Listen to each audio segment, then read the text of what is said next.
Hello, everybody. It is Thursday night in Pittsburgh, Pennsylvania. My name is Adam Bittner, assistant sports editor for multimedia at the Pittsburgh Post-Gazette, joined by Paul Zeise, our Post-Gazette sports columnist. After a 33-31 Steelers loss to Cincinnati, a costly one, Paul, Steelers had a chance tonight to take a vice grip onto the AFC North standings by beating the Bengals. They instead lose. The defense shredded. The offense played well at times, but did make a handful of crucial mistakes. Paul, I'll just set you up there before we dig too far into it. What was your reaction? The defense, for all of the accolades we gave to them on Sunday after what they did to the Browns, the defense, that has to be one of the worst defensive performances that I can remember of a Steelers team in a long, long time, Adam. Joe Flacco's good. I get it. Jamar Chase is good. I get it. But the offensive line is not good, and the Steelers never really got pressure on Joe Flacco. Chase Brown, they made him look like Jim Brown. This was absolutely a disaster on every single level when we talk about the Steelers on defense. And, you mentioned the record and the standings. I mean, you go from basically being 4 games up against everybody else in your division to now only being 2 games up. And, if you look at what the Bengals have coming up in the next few weeks or whatever, I mean, it's entirely possible that Joe Burrow could get back in time, for this team to have a chance to make the playoffs still, which is incredible because you could have buried them tonight. Yeah, a huge missed opportunity by this team. I think we been looking at the Ravens' struggles and not really taking the Bengals as seriously. Now you have to take them seriously in this AFC North race, possibly more so than the Ravens. Paul, yeah, just a disaster out now. We're going to dig into each facet of it. Before we do, we want to thank a couple of sponsors. This show is presented by FanDuel. We also want to thank Pella Windows and Doors. There's no better place to get new windows and doors installed in your home than Pella, who can help you save on energy costs year-round. Schedule a free in-home consultation with your local Pella Windows and Doors to find the right product for your home and budget. Give them a call at 866-593-1560 to discuss your project further. That's 866-593-1560 to get started planning on your new windows and doors installation with Pella Windows and Doors of Pittsburgh. Paul, I think we have to start with the defense tonight. And I don't know which was worse. Was it giving up over 100 yards to Chase Brown, who, listen, he's a nice back. We've seen him do nice things at times against the Steelers, against other teams, but until tonight, he was averaging 2.7 yards per carry coming into this game. He ends up finishing the night with 108 yards on just 11 carries, averaged 9.8 per carry. Samaje Perine averaged 4.4 himself. The Bengals as a team get 142 yards rushing, averaged 6.2 as a team. Was that the bigger disaster, Paul? Was that the origin point of the struggles? You can't stop the run, and that is what set Jamar Chase up to have such a huge night in the passing game. We'll talk about that in a second, but I think the problems up front set everything else up. Yeah, and quite frankly, they couldn't do anything to stop the running game, period. And when you can't do that, and you've got a quarterback as good as Flacco, and you've got receivers as good as those receivers, it is going to be a long day for you, period. And I think that when you go and you really add it all up, I mean, they got all excited because at the end of the game, Cam Heyward and T.J. Watt made a sack together. But for the most part, those two guys did nothing in this game. And I don't care who you are. Your stars have to show up. And if your stars don't show up, it's hard to play. It's hard to, win games. It's hard to get stops on defense. And, I mean, the reality is, the Bengals did whatever they wanted to do on offense for the most part outside of 1 or 2 drives. And I agree with you. It starts with the running game. I knew they were in trouble because at one point Chase Brown was averaging 15 yards a carry. And I had to win the whole first half, Paul.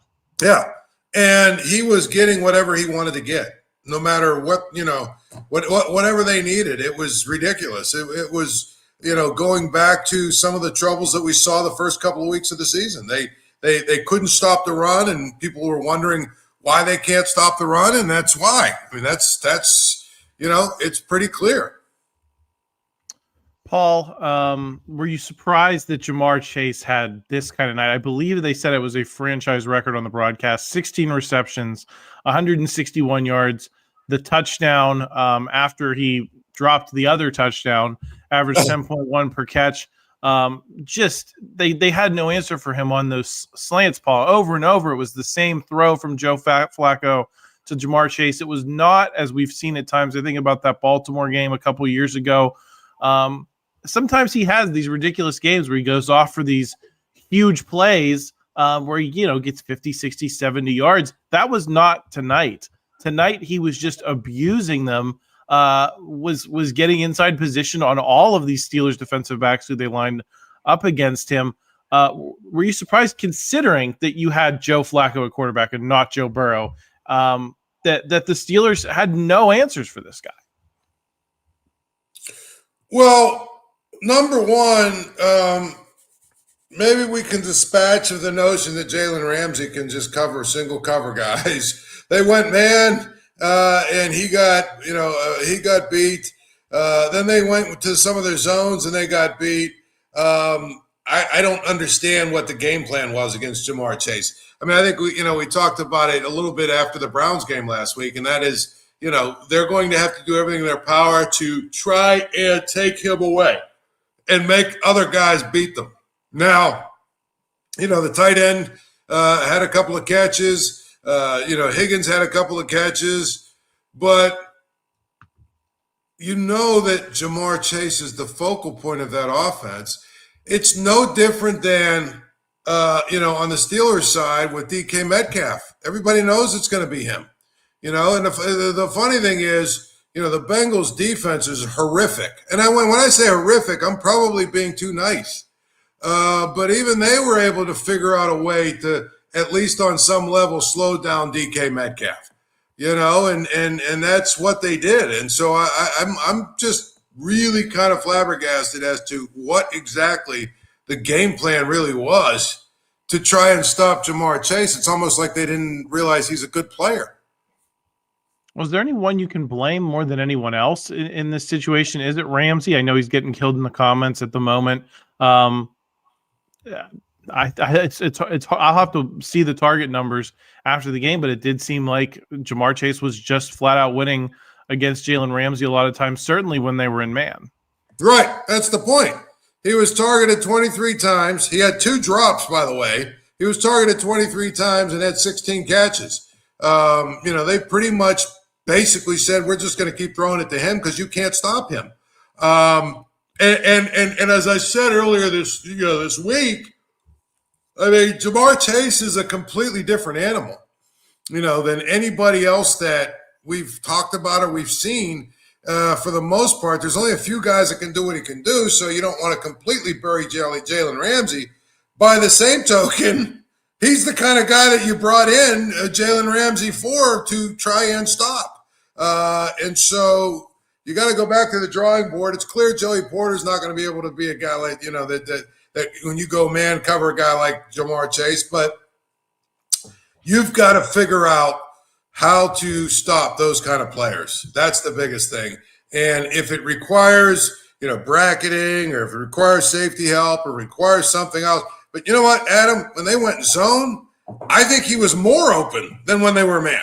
I mean, it was ridiculous. Didn't matter what they did in that secondary. And the worst part is, we could be sitting here blaming it on, they didn't have DeShon Elliott, but he played. So I don't know what is going on. But this was a absolutely horrific performance by their defense.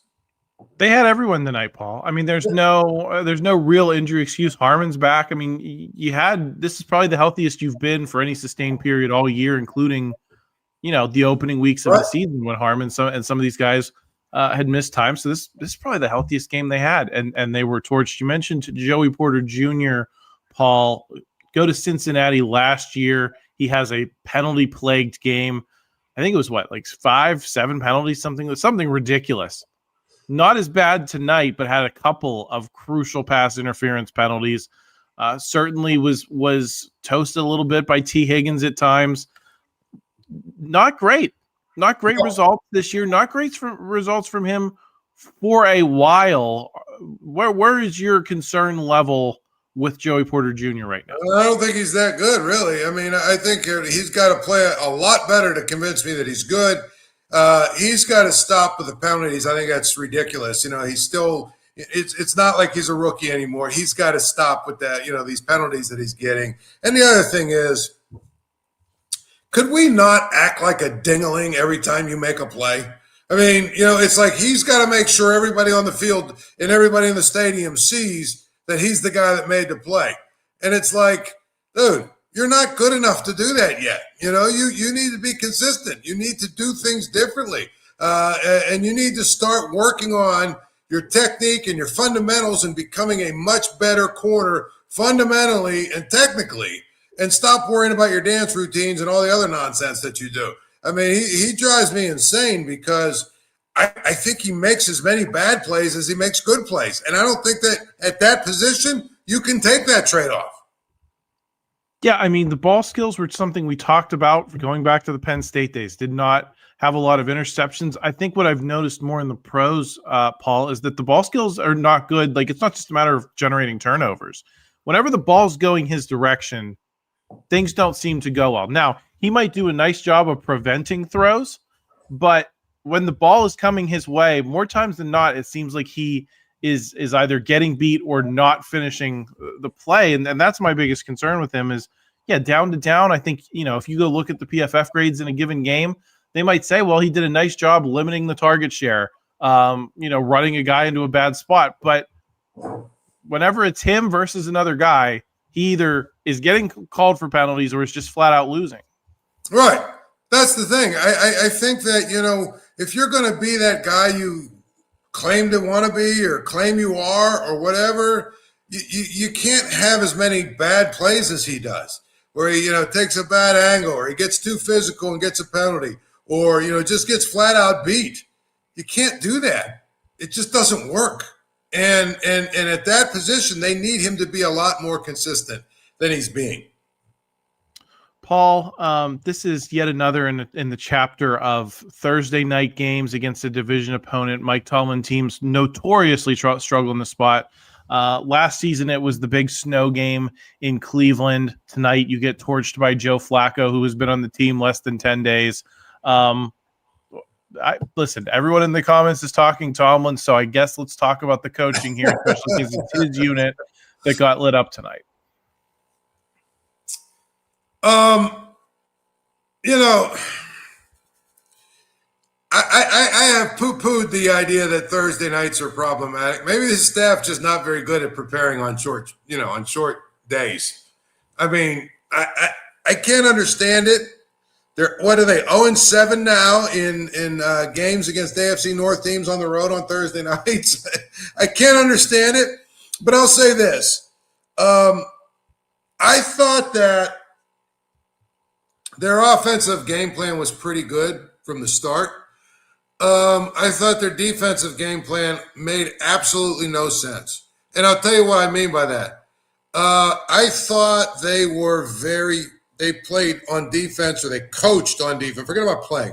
They coached on defense extremely scared, which they usually don't do, And I'm not saying that they needed to go, 1990s Blitzburg, defense where they just sent guys on every play. Obviously, Joe Flacco's a veteran, but I thought that they gave him a lot of space and a lot of room, and they didn't really put a lot of pressure on him at all. And I don't know that was the offensive line's doing. There were a number of times when they were only sending 3 guys or 4 guys, and there just wasn't pressure on Flacco at all the entire game. And so, to me, they coached scared, like they were playing Joe Montana and not Joe Flacco. So, I mean, I don't know if it's a Thursday night thing. I don't know if it's because they only have a day and a half to prepare. I don't know what the reasoning is, but it just really wasn't really very good. I thought, again, the offensive game plan wasn't bad. The defensive game plan made no sense to me.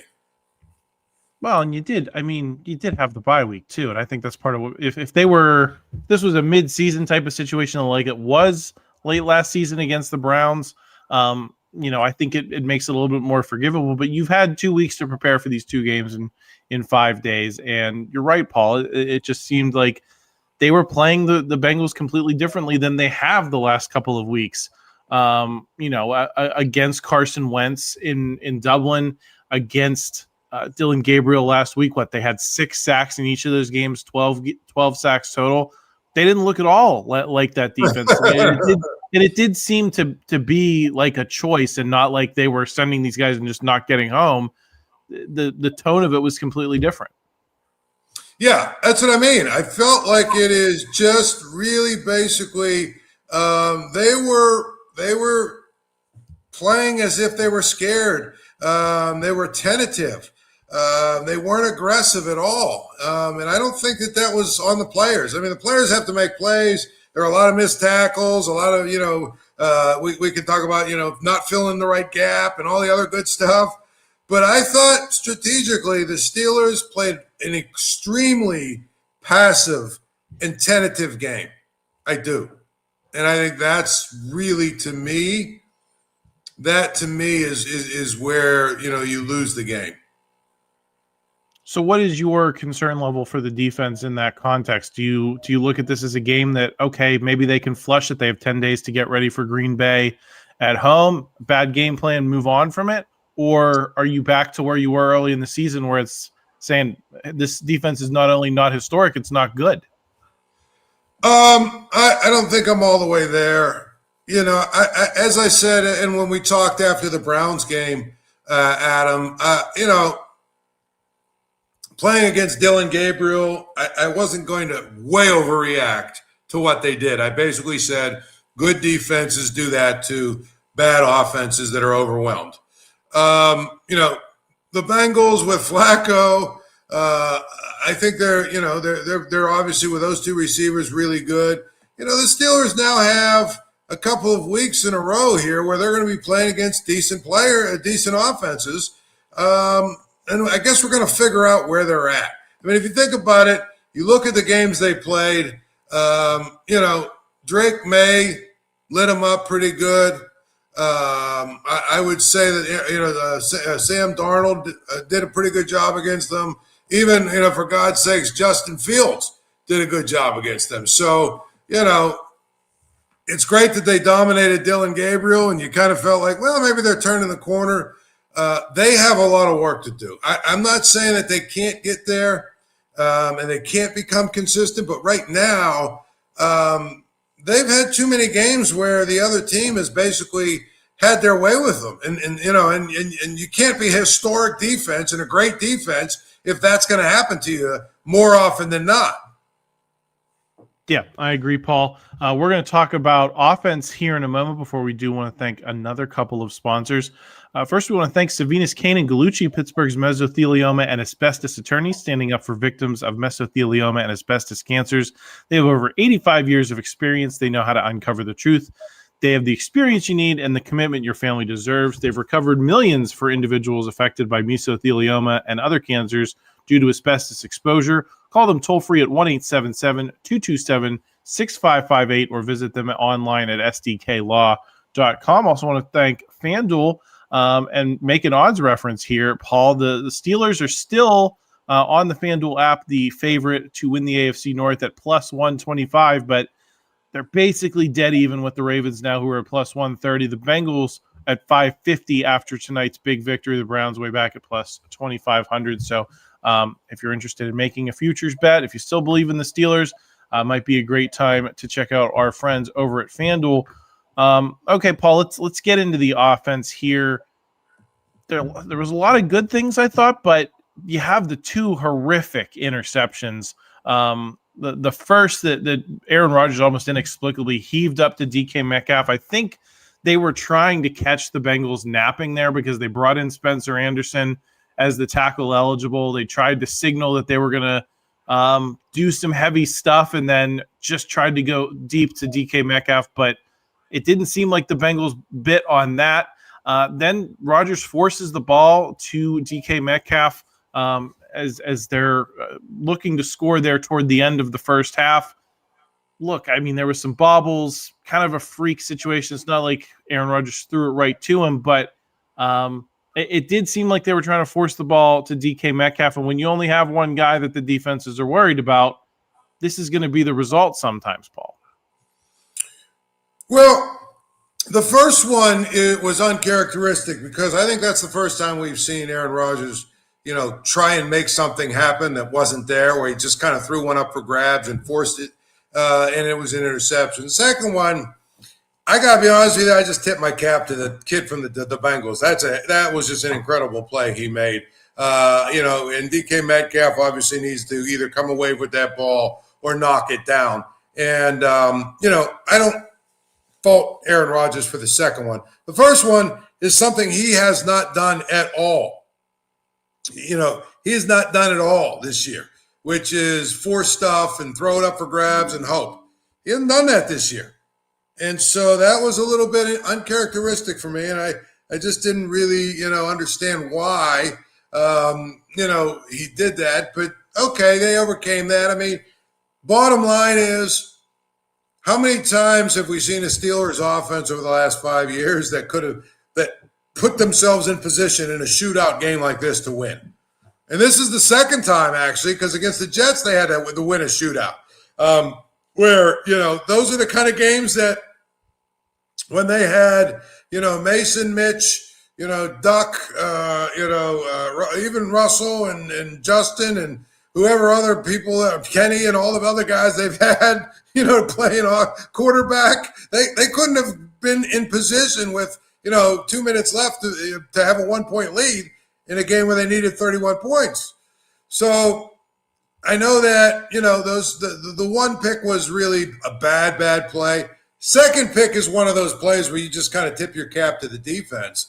At the end of the day, the Steelers actually look like they have an offense. Now, again, the caveat, much like last week, where the caveat for the defense was they were playing against Dylan Gabriel in a terrible offense.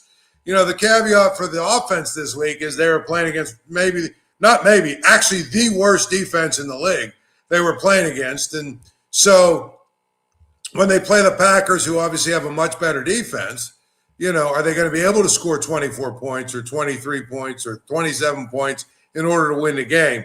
That's the question that, you have.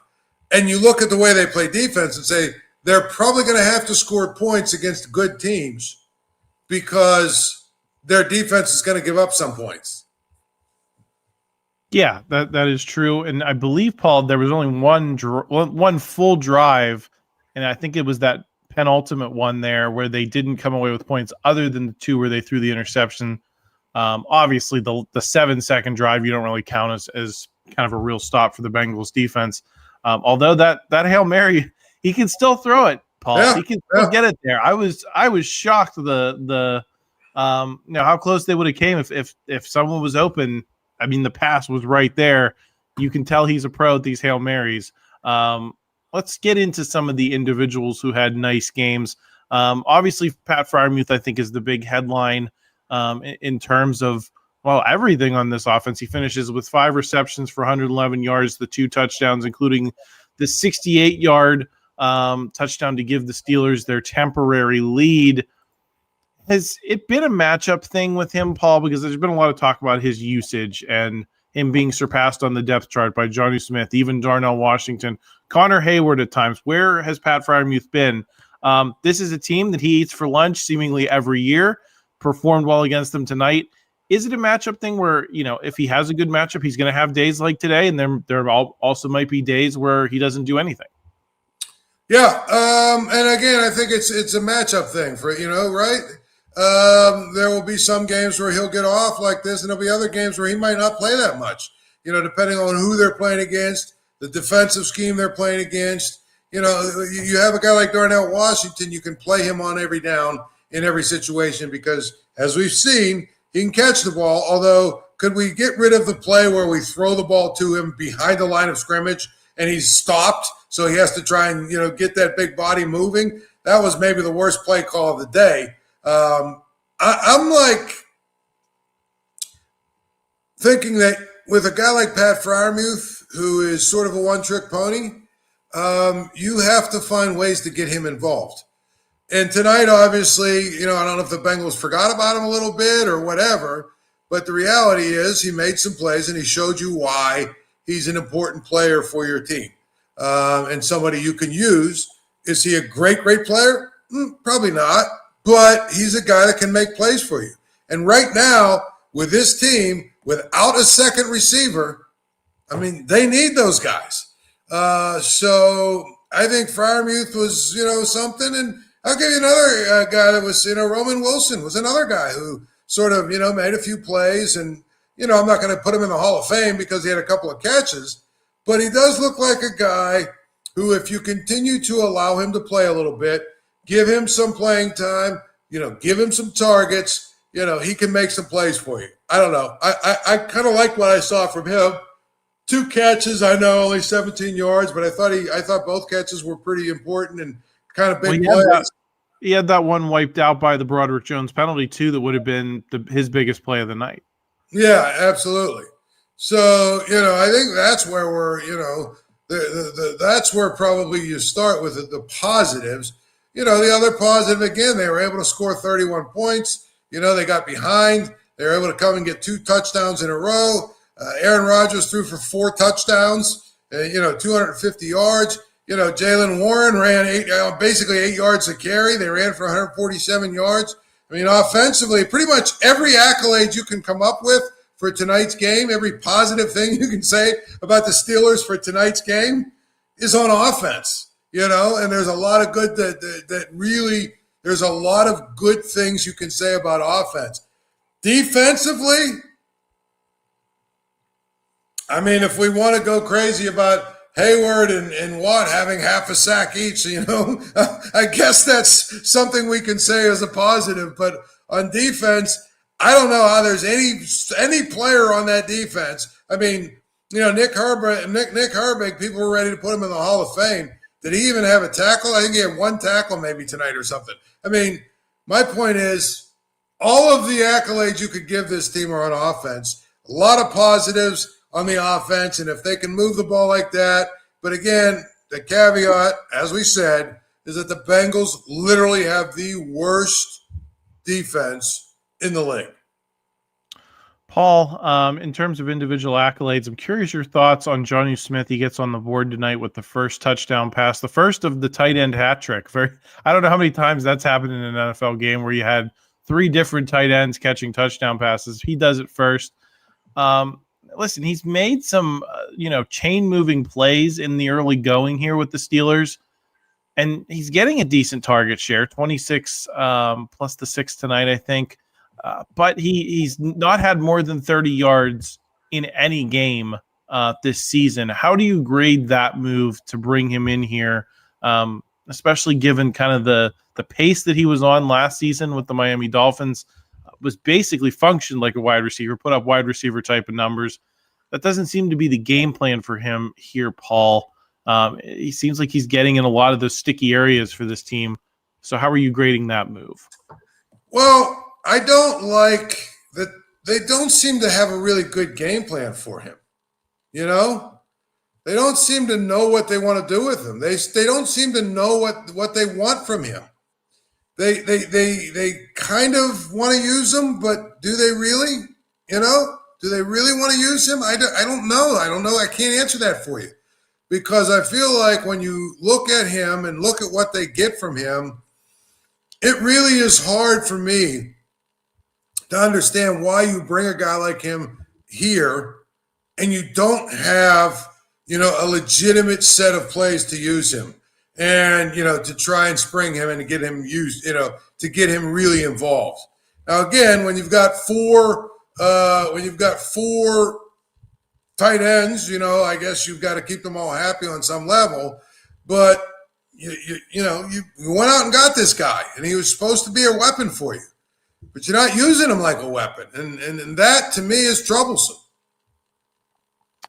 Paul, offensive line tonight, I thought, it was kind of hard to gauge because without Trey Hendrickson, there's not much of a pass rush coming from Cincinnati. You would expect them to have a good night in a lot of regards, but they short-circuited a couple of crucial times. That second drive of the game, Zach Frazier has the holding penalty, and then on the 4th and 1, they get called for the illegal procedure there. So that's maybe 4 points that they took off the board that they needed. Broderick Jones almost, put everybody in a really bad spot with his late holding penalty. Pat Freiermuth, Aaron Rodgers bail him out. How do you grade that group? Because obviously it's been a big point of focus, throughout this season, and they've struggled at times. Do you give them credit? Do you give them scorn tonight, given the caliber of opponent they were going against on the other side? How are you looking at them? Well, I mean, I think that then Broderick Jones almost killed Aaron Rodgers. Did you see that clip after he threw the touchdown to Pat Freiermuth? He's running off the field, and Broderick Jones runs from behind and tackles him, basically, knocks him on the ground. Aaron Rodgers gets up like wants to fight him. I mean, what are you doing? I mean, I know I'm getting old, Adam, when I just watch these guys play, and I'm like, you know what? Why do we have to have all this extra nonsense? Just play football, and you know what I mean? But it's a generational thing. I know I'm old. I thought the offensive line, if I were grading them, I'd give them a C. Obviously, when you score 31 points, when you run for 147 yards or whatever, you're doing something right. But I thought at some critical moments they weren't very good. And that's against a Bengals front, 7 without their best player. That gets no pressure on, they get no pressure on the quarterback. I don't know. I just think that when you look at it from that standpoint, you got to give them a C. Yeah, I would echo that, Paul. Just the degree of difficulty was not very high here, so you got to factor that into the grade. And they made mistakes, and not a whole lot of other guys did on this offense. So that's something to consider. Paul, I guess let's get into this. Keyshawn Williams is a nice little kick returner, isn't he? Yeah, and that was one thing that he was able to set the Steelers up on the 35, 40-yard line a couple of times. And those extra yards are important. I mean, I like what I've seen from him. Clearly, he at least has the basics of knowing and understanding that he has to, catch the ball and not let it roll into the end zone like Caleb Johnson. But to me, and those yards are kind of hidden yards. They shorten the field. They shorten, what you need to do for the drive. And, that to me is always a big plus. And it's one of those things where if you're going to win at a high level, you generally need to be good in all three of the phases that you play with. Let's talk about the big picture, Paul. I think we had looked at this one as one that should have been a win for the Steelers to get them to 5-1 going into this 10-day break before Green Bay.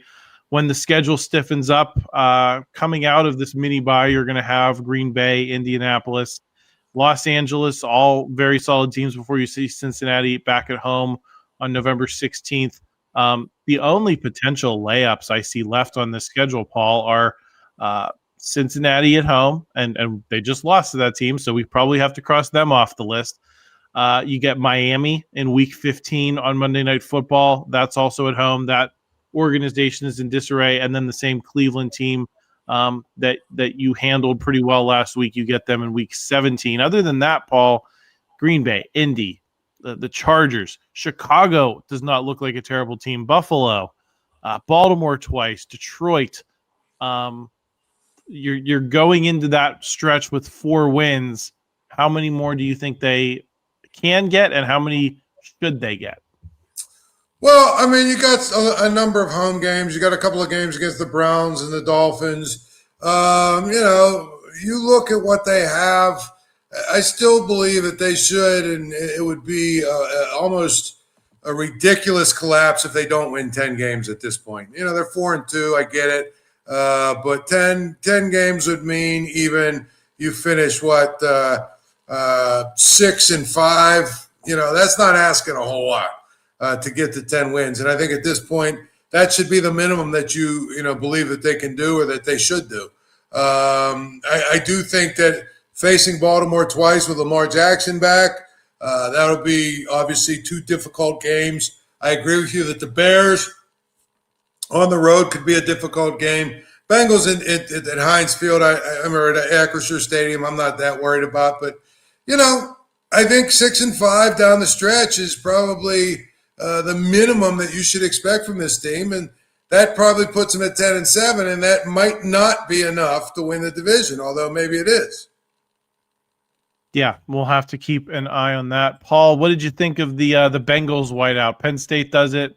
We know what that resulted in for them. Is Zach Taylor in trouble? I found it a little weird that you could see the orange shining through in the end zone and on the midfield thing, but they seem to love it there in Cincinnati. Yeah, and you know what? It's funny. They seem to really get excited for a team that disappoints them all the time. That's what's hilarious to me. That fan base, they love their Bengals, but that team is just and honestly, I thought in tonight's game they were going to be again that team that all those fans are going to be leaving the stadium with their heart broken. But give them credit; they figured out how to win the game. Paul, final thoughts before we sign off here. We got some people saying, hey, idiots, it was the defense that struggled tonight. If you missed that, watch the replay. We talked about them for a while at the top of the show, but just so if you joined late, Paul, give your assessments particularly of that defense before we call it a night here. Yeah, the defense was terrible. I mean, they couldn't stop the run, but they made up for it by not being able to stop the pass. And they once again, I think was it Slay this time who had an interception basically hit him in the chest and he dropped it. They really didn't get any pressure on Joe Flacco. They couldn't stop Jamar Chase. Even when they knew that Jamar Chase was getting the ball, they still couldn't stop him. It was really a complete – and as I said early on, they made Chase Brown look like Jim Brown. And that's, never a good thing. So, all in all, it was a horrific effort by the defense. Offense wasn't terrible. I think the offense actually was pretty good for the most part. A couple of turnovers, but at the end of the day, I just think the story of this game is this is at least the third, if not the fourth time where the defense looked like they were being chopped up and dominated. They got away with it against the Patriots because the Patriots kept handing the ball. But for the most part, they never really stopped the Patriots in that game. And I guess that's a troublesome trend. Yes, they do need to get better, but they do have this little mini bye coming up to try to fix things. So we will be covering all of it, Paul. You and I are going to be back soon. We usually, but because of the way the schedule has been scrambled this week, I believe currently we're slated to come back on Saturday. So we'll have our second day thoughts about Steelers-Bengals. Christopher Carter, Brian Backo should be back on the North Shore Drive Friday, pending their travel plans. Jerry Dulac, Ray Fittipaldo will have their stand-up from Paycor Stadium in Cincinnati. So if you're not already, please subscribe to the channel. Please like this video if you've enjoyed it. Help us out in the YouTube algorithm. We always appreciate that. And make sure to check out all of our written coverage at post-gazette.com and consider a subscription to our website. That really helps us out as well. So thank you for joining us. Thanks for staying up late with us. It's a little bit after midnight on the East Coast. So big number tonight. We really appreciate you hopping on, and we will talk to you again real soon.